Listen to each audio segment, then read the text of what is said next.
The world you live in today, your job, your fuel, your money, your school, even the rhythm of your daily routine, did not appear by chance.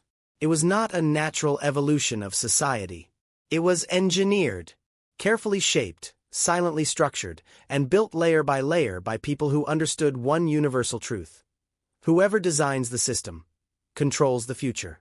And one of the greatest architects of this invisible world was a man who didn't shout, didn't show off, and didn't seek attention. His name was John Davison Rockefeller, the man whose quiet ambition changed the machinery of modern life. But Rockefeller's story did not begin in comfort, privilege, or power. It began in a small, struggling household in Richford, New York, and later in Ohio. His father, William Rockefeller, was a traveling salesman known locally as a charming trickster, a man who sold fake cures and unreliable promises. His mother, Eliza, was the complete opposite: serious, religious, disciplined, and extremely careful with money. These two conflicting forces shaped young John's personality like fire and ice. From his father, Rockefeller learned that the world was full of illusion, and the person who controls the narrative controls the outcome. From his mother, he learned that discipline can turn weakness into power, and calculation can turn nothing into something. Together, the world you live in today, your job, your fuel, your money, your school, even the rhythm of your daily routine, did not appear by chance. It was not a natural evolution of society. It was engineered, carefully shaped, silently structured, and built layer by people who understood one universal truth. Whoever designs the system controls the future. And one of the greatest architects of this invisible world was a man who didn't shout, didn't show off, and didn't seek attention. His name was John Davison Rockefeller, the man whose quiet ambition changed the machinery of modern life. But Rockefeller's story did not begin in comfort, privilege, or power. It began in a small, struggling household in Richford, New York, and later in Ohio. His father, William Rockefeller, was a traveling salesman known locally as a charming trickster, a man who sold fake cures and unreliable promises. His mother, Eliza, was the complete opposite: serious, religious, disciplined, and extremely careful with money. These two conflicting forces shaped young John's personality like fire and ice. From his father, Rockefeller learned that the world was full of illusion, and the person who controls the narrative controls the outcome. From his mother, he learned that discipline can turn weakness into power, and calculation can turn nothing into something. Together, these lessons planted a seed inside him, a mindset that would one day build one of the most powerful business systems the world has. In the mid-1800s, the world did not understand oil the way we do today. It was messy, unstable, unpredictable. But Rockefeller saw something inside it that nobody else saw. He saw that oil could light homes, fuel industries, power machines, and shape the future of the entire world. Oil wasn't just a product, it was a doorway to control. Rockefeller's war, the war that would eventually reshape global business and construct a system the world still lives under, was about to begin. But unlike other wars, his wouldn't be fought with weapons or armies. It would be fought with strategy, vision, discipline, and an unstoppable belief that systems are not found, they are engineered. The world of the 1860s was chaotic, unpredictable, and full of opportunity disguised as risk. Oil had been discovered in Pennsylvania, and suddenly, thousands of people rushed into the business hoping to strike it rich. The landscape was littered with small wells, each operated by hopeful entrepreneurs, dreamers, and speculators. Prices fluctuated wildly from week to week. Fortunes were made overnight and vanished just as quickly. The oil industry looked like a wild, untamed jungle, full of danger, uncertainty, and endless possibilities. For most people, this chaos was terrifying. But for John D. Rockefeller, it was an invitation. While the majority of businessmen panicked at the unpredictability of oil, Rockefeller saw something others could not.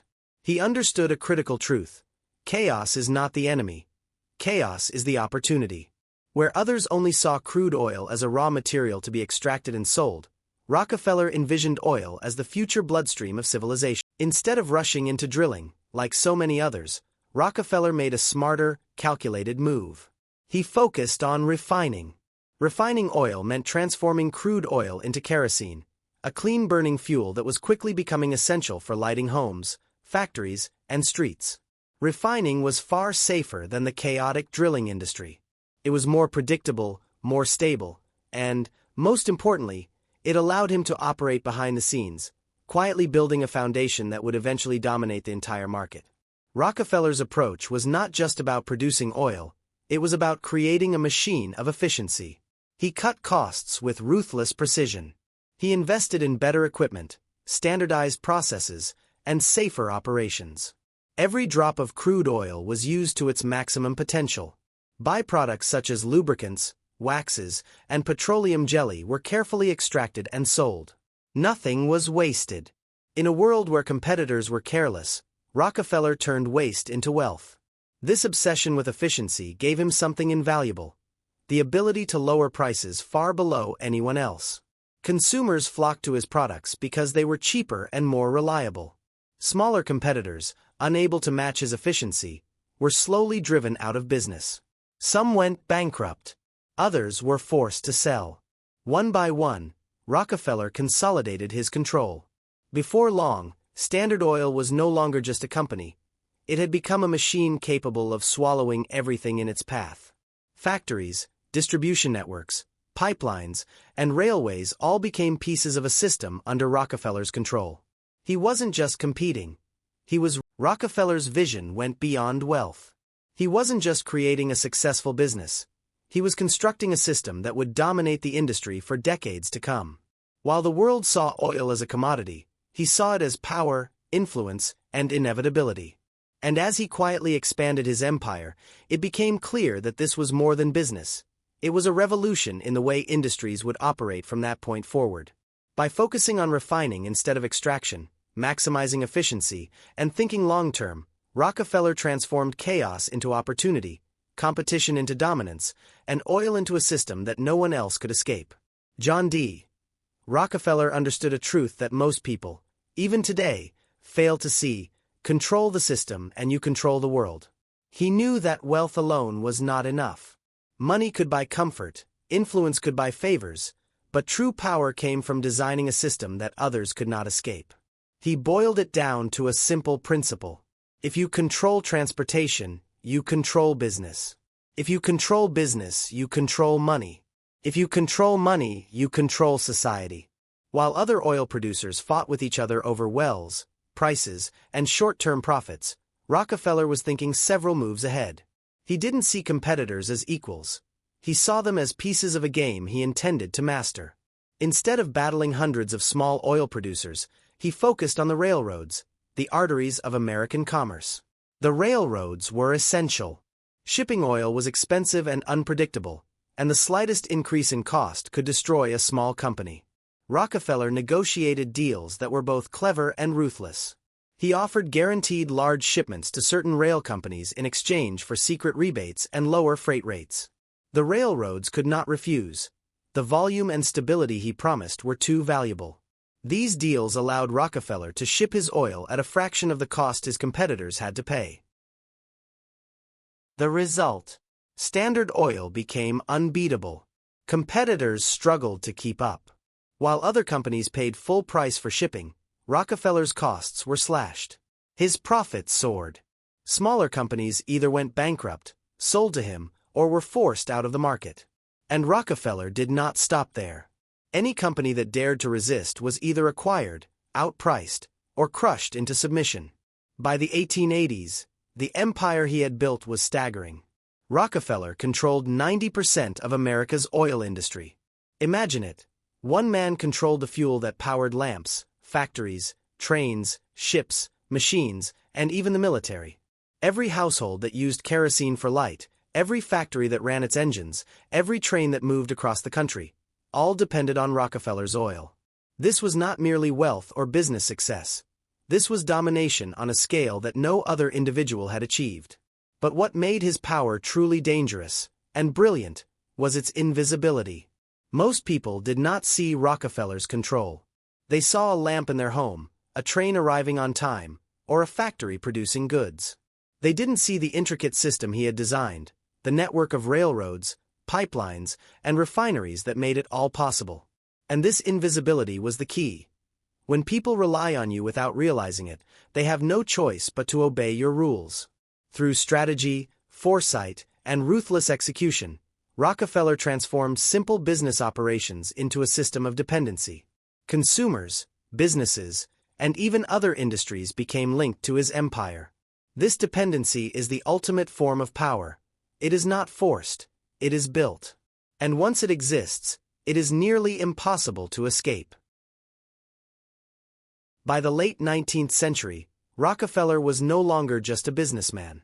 He was the architect of a system that shaped society, dictated commerce, and set the stage for the modern corporate world. He had proven a timeless lesson: true power is not in wealth alone. It is in building the invisible chains that make the world bend to your vision. By the early 20th century, John D. Rockefeller's power had reached unprecedented heights.